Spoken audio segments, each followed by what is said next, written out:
Real estate ഗ്രൂപ്പായ confident ഗ്രൂപ്പിൻ്റെ സ്ഥാപകനും ചെയർമാനുമായ CJ റോയിയെ ബംഗളൂരുവിലെ ഓഫീസിൽ ഇന്ന് മരിച്ച നിലയിൽ ഉച്ചയ്ക്ക് ശേഷമാണ് ഈ സംഭവം ഉണ്ടായിട്ടുള്ളതെന്നാണ് അറിയുന്നത്. തലയ്ക്ക് വെടിയേറ്റ നിലയിലാണ്, സ്വയം വെടിവെക്കുകയായിരുന്നു എന്നാണ് ഇപ്പോൾ നമുക്ക് പ്രാഥമികമായി ലഭിക്കുന്ന വിവരങ്ങൾ.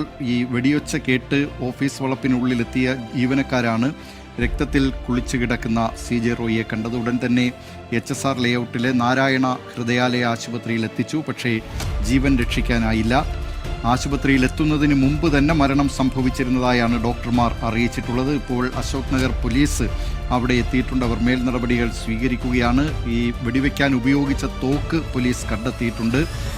എന്താണ് കാരണം, അത് ED റെയ്ഡാണോ ആദായ നികുതി വകുപ്പിൻ്റെ റെയ്ഡാണോ എന്നത് സംബന്ധിച്ച വിവരങ്ങൾ ഇപ്പോഴും ഔദ്യോഗികമായി സ്ഥിരീകരിച്ചിട്ടില്ല. ED റെയ്ഡാണ് ഇതിന് കാരണം എന്ന് ചില ജീവനക്കാർ പറയുന്നുണ്ട്. ആദായ നികുതി വകുപ്പിൻ്റെ റെയ്ഡാണ് കാരണമെന്ന് മറ്റു ചില ജീവനക്കാരും പറയുന്നുണ്ട്. അതോ ഇനി ബിസിനസ് സമ്മർദ്ദങ്ങളാണോ ഈ മരണകാരണം എന്നതും വ്യക്തമായിട്ടില്ല. ഏതായാലും കേരളത്തെ സംബന്ധിച്ച് ഒരു വലിയ വ്യവസായി, അദ്ദേഹം വളരെ കഠിനാധ്വാനത്തിലൂടെയാണ് ഈ നിലയിലേക്ക് എത്തിയത് എന്ന കാര്യത്തിൽ യാതൊരു സംശയവുമില്ല. റിയൽ എസ്റ്റേറ്റ് ആണ് അദ്ദേഹത്തിൻ്റെ പ്രധാനപ്പെട്ട മേഖല. മർച്ചൻ്റ് നേവിയിലാണ് അദ്ദേഹം തുടങ്ങിയത്. പിന്നീട് റിയൽ എസ്റ്റേറ്റ് മേഖലയിലേക്ക് കടന്നു. 2005 കോൺഫിഡൻറ്റ് ഗ്രൂപ്പ് തുടങ്ങുന്നത്. അതിനുശേഷം വലിയ വിജയമാണ് റിയൽ എസ്റ്റേറ്റ് മേഖലയിൽ CJ റോയ് നേടിയത്.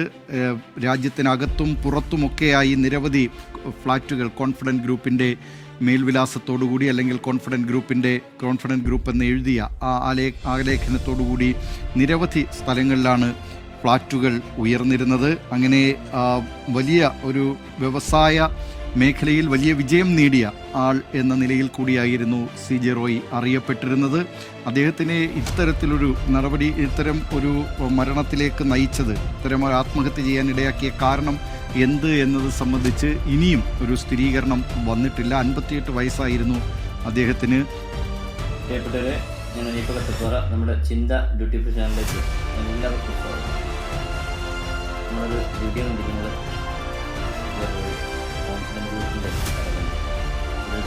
കോടികളുടെ ആവസ്ഥ 24 മണിക്കൂർ ഇന്നലെ കോർട്ടിൽ കൂട്ടുമിട്ട് ഒത്തിരി പരിചാരകോട് നടന്നു. ഇതിൽ കോടികളാണ് നമ്മൾ ചിന്തിക്കേണ്ടത്.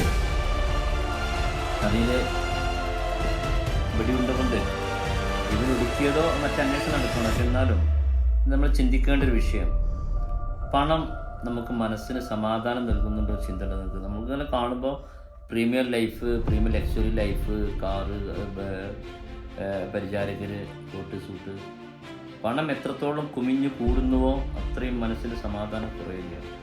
ഒരു റൈഡിലാണ്.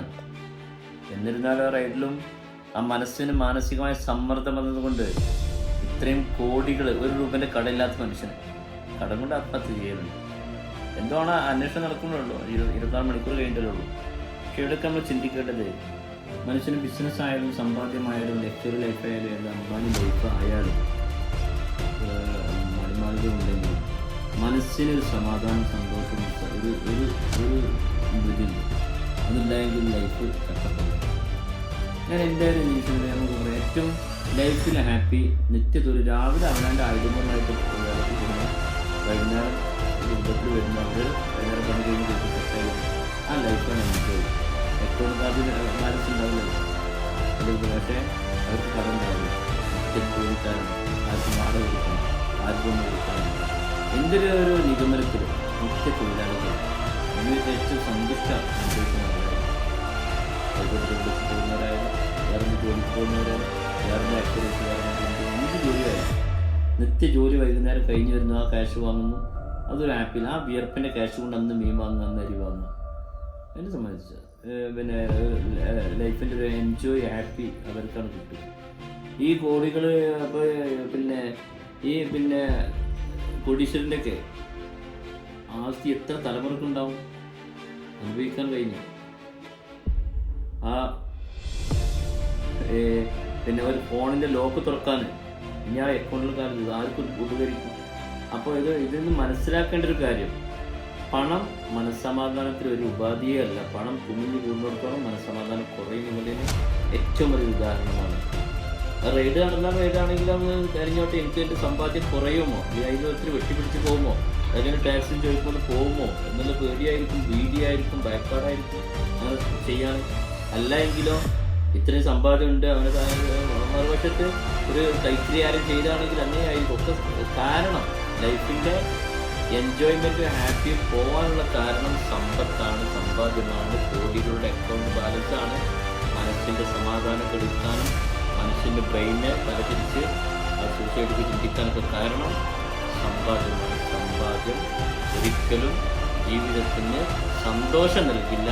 കാഴ്ചക്കുള്ള ലക്സറി ലൈഫ്, പ്രീമിയം ലൈഫ് ഉണ്ടാകുമെന്ന് നമുക്ക് ഇതിൽ നോക്കാം. അനീഫ കട്ടുപ്പാറ ഒക്കെ.